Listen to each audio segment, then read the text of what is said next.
The Lion Shares, a Loopy Lion production. Tonight's episode, Truth in Cigarettes. Here is your host.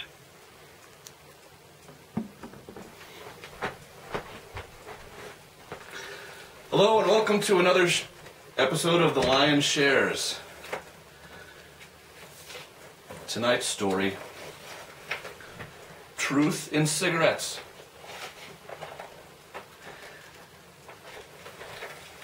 I was feeling contemplative this evening, and then it started to rain. One of those unexpected storms.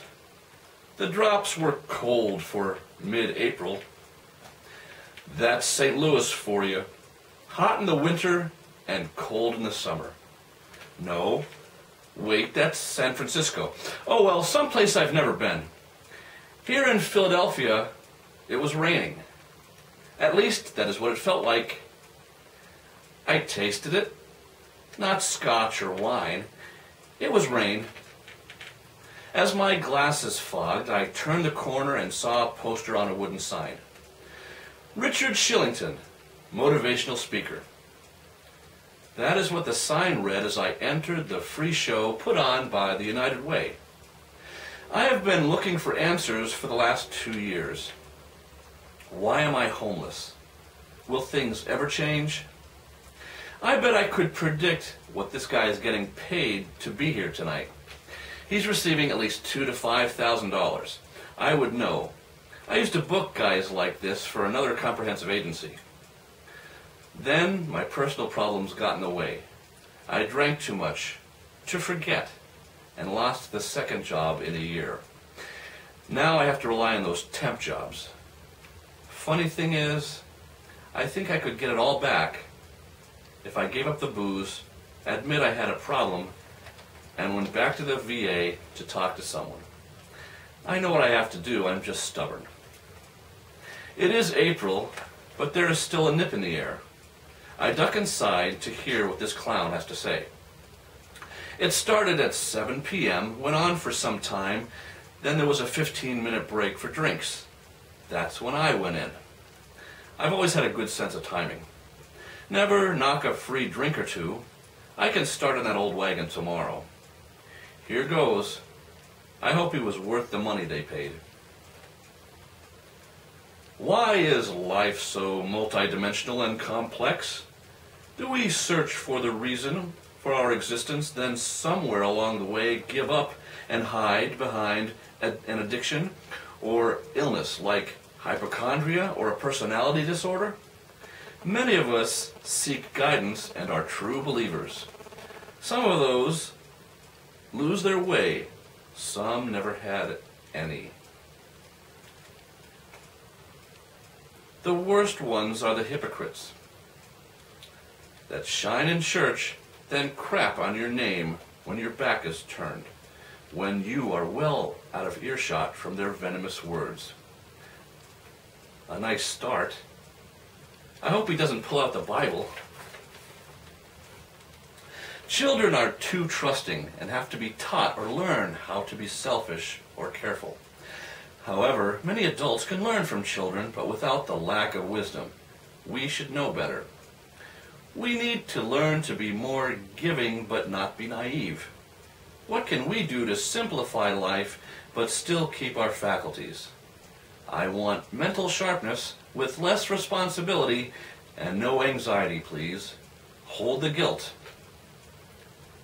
He better stay sober if he wants mental sharpness. So many layers. What is the truth? Do we even know? Will we ever find it? Do we portray our mostly true selves to each other, or are we a cross-section of lies?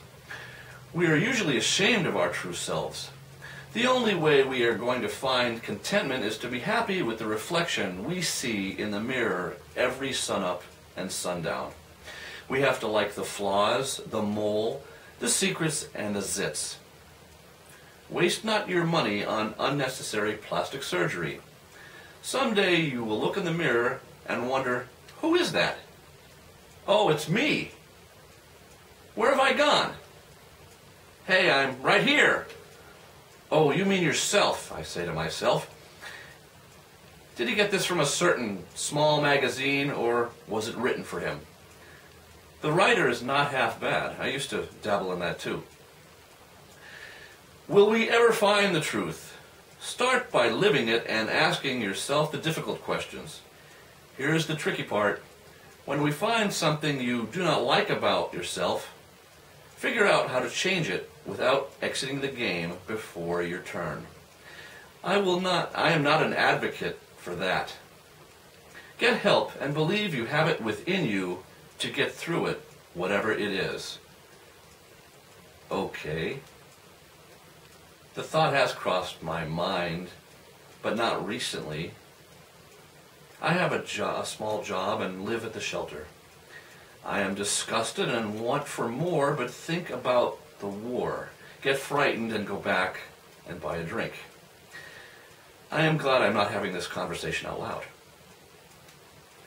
But maybe to stay sane, some secrets have to remain. The question is, can we live with them? Ask if you can live with that. In my opinion, we have no other choice. It's not a sign of weakness to ask for help. I have done it.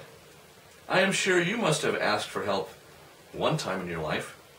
Remember, there are people out there, people that care, whether they get paid, share a beer with you, or baked some cookies when you were young.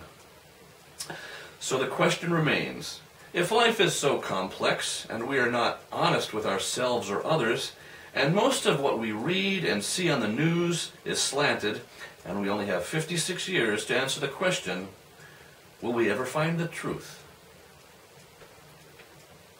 How did he know my dad was 56?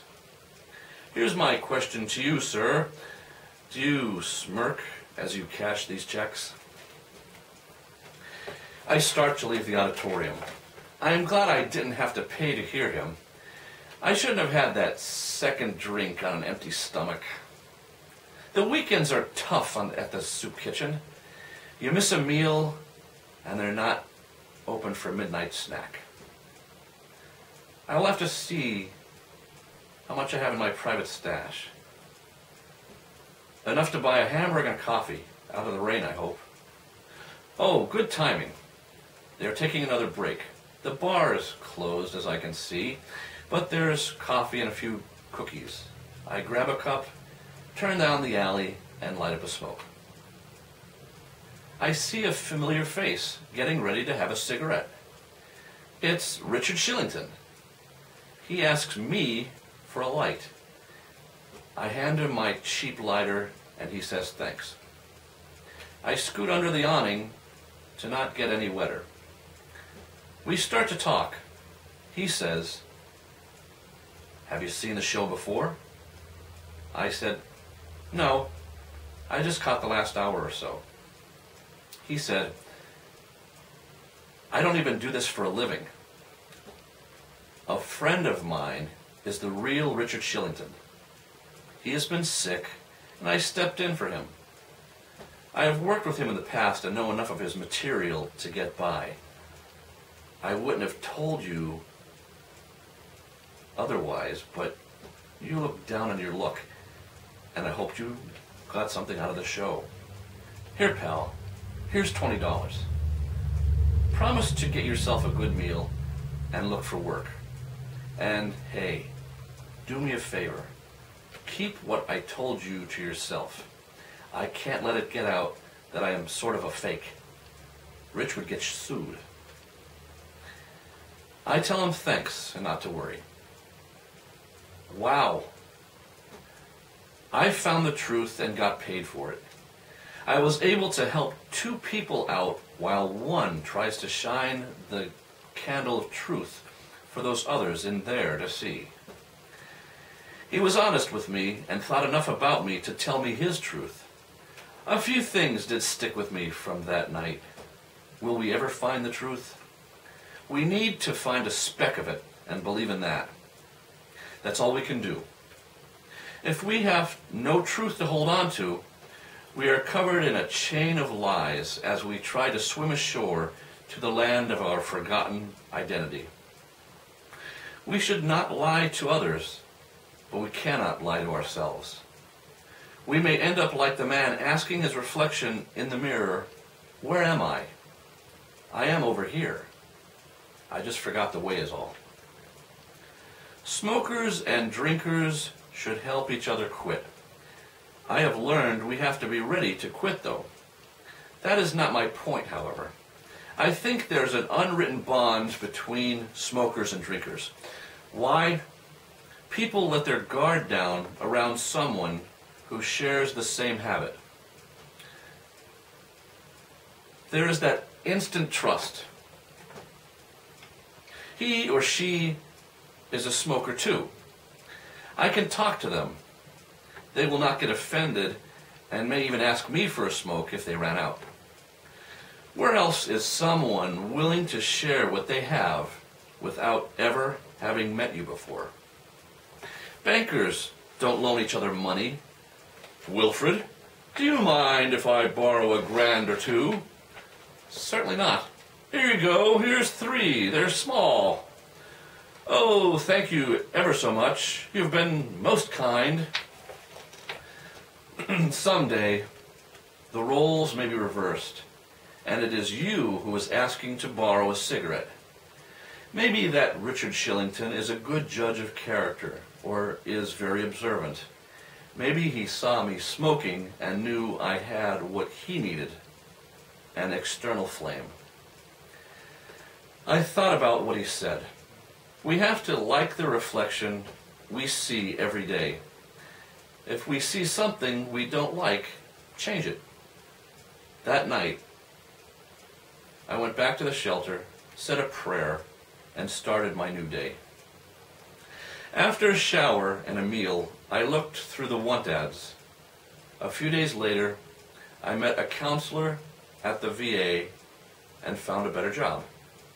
Within 2 months, I had my own apartment and was drink-free since the show that night on Finding the Truth. My truth arrived in some back alley confession. That man thought he was someone else and was successful. I thought, if he can be someone else, I can be me, and was.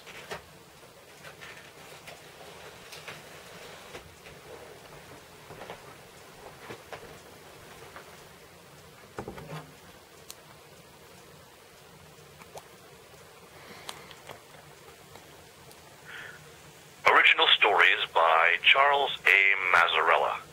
Technical support from Matthew J. Tracy. A Loopy Lion production. Stay tuned for another episode of The Lion Shares.